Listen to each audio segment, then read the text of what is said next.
बेटी की परवरिश। जिंदगी किसी को किस मोड़ तक ला सकती है। एक दिन कविता अपने पति से कहती है, कौन है ये बच्ची, बताते क्यों नहीं, क्यों लेकर आए हो इसे यहाँ? कविता, ये मेरी बच्ची है। माँ पापा मेरी शादी शिवानी से करने के लिए मान नहीं रहे थे, लेकिन मैं उससे बहुत प्यार करता था। अब वो इस दुनिया में नहीं है, लेकिन सन्निका की जिम्मेदारी मेरी है। इसे मैं अपने पास ही रखूंगा। कविता ये देखकर सुनकर सन्न रह जाती है। कैसी बात कर रहे हैं आप? लोग क्या कहेंगे? मैं कैसे इस बच्चे के साथ जीवन चलाऊंगी? देखिए, इसे देखकर मुझे टेंशन हो रही है।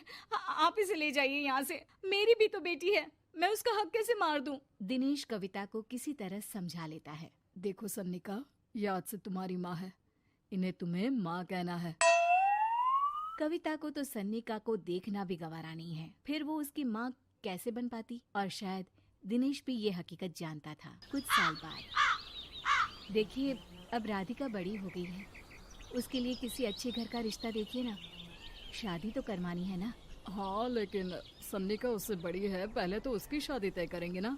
जमाना जानता है कि वो एक नाजायज लड़की है, कोई उससे शादी क्यों करेगा? वैसे भी आता है क्या उसे, जो कोई उसे अपने घर की बहू बनाएगा? तभी वहाँ सन्निका आ जाती है। पापा, मुझे स्कॉलरशिप मिल गई है, आगे का सारा खर्चा यूनिवर्सिटी वाले उठाएंगे।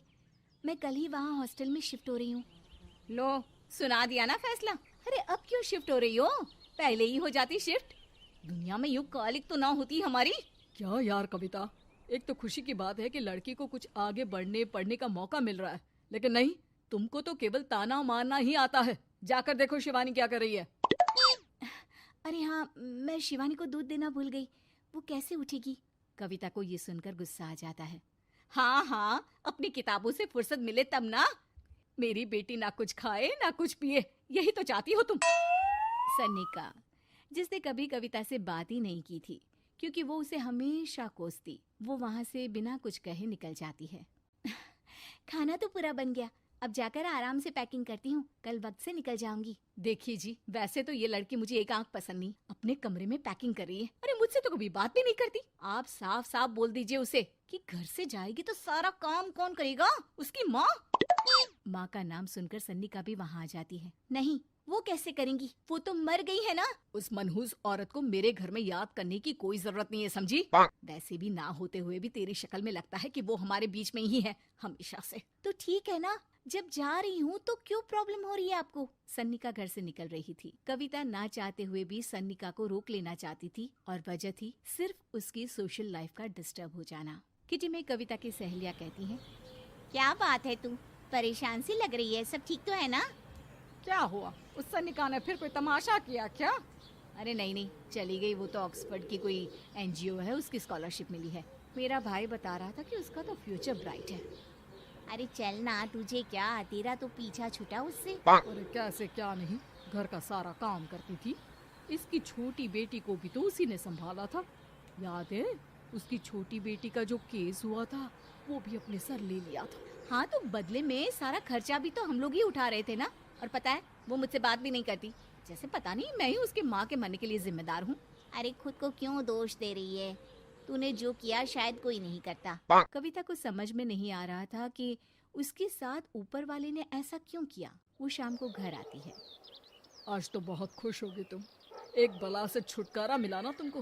बेचारी की जिंदगी नरक बना कर रखी थी। वो तो कहते हैं ना, ऊपर वाला सब देखता है। देखो, चुन लिया उसने अपना रास्ता। कविता का मन तो करता है कि वो पति को सब कुछ सुना दे, लेकिन सामने सास खड़ी होती है। ये तो है, बेचारे को खाना बनाने से लेकर घर के सारे काम करने पड़ते थे। बाहर का भी कोई काम होता तो वही देखती। अब देखते हैं घर का काम कैसे होता है। तभी कविता की बेटी उसके लिए चाय लेकर आ जाती है। लो माँ चाय। कैसी रही किट्टी? अच्छी थी बेटा, खाने में कुछ बनाया है क्या? हाँ, सन्निका दीदी जैसी ही सब्जी बना दी है, आप रोटी बना लो। और हाँ, कल मैं चली जाऊंगी इलेक्ट्रिक बिल और राशन लाने के लिए। अच्छा अच्छा, पैसे मैं दे दूंगी। सन्निका कार्ड दे गई है ना? हाँ माँ, एक कार्ड तो देकर गई है। अरे चोर नहीं थी वो, मेरे बेटे का ही खून है।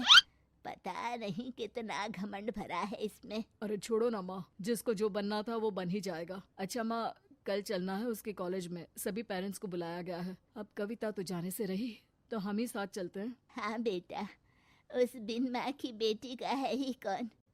अब क्या था, कविता का गुस्सा फूट पड़ता है। आप लोगों के जैसे तो इंसान नहीं देखे मैंने। अरे मेरे सामने ही अपनी नाजायज बेटी को लाकर बिठा दिया।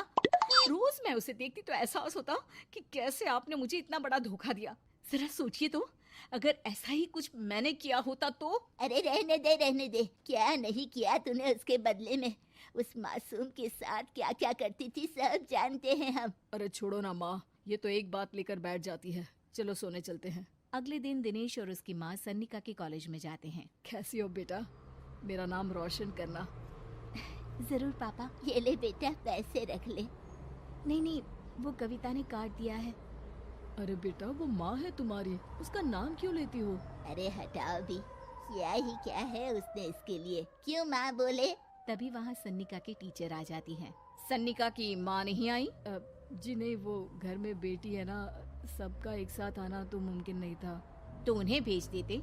हम सभी उनसे मिलना चाहते हैं, मानना पड़ेगा। बहुत अच्छी तरह से पाला है उन्होंने अपनी बेटी को।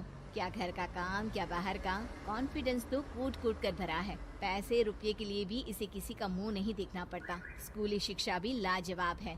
पिता और दादी को एहसास होता है कि जिस कविता के पालन पोषण पर उन्हें हमेशा से शक रहा, वो सन्निका के भविष्य के लिए किसी वरदान जैसा साबित हुआ।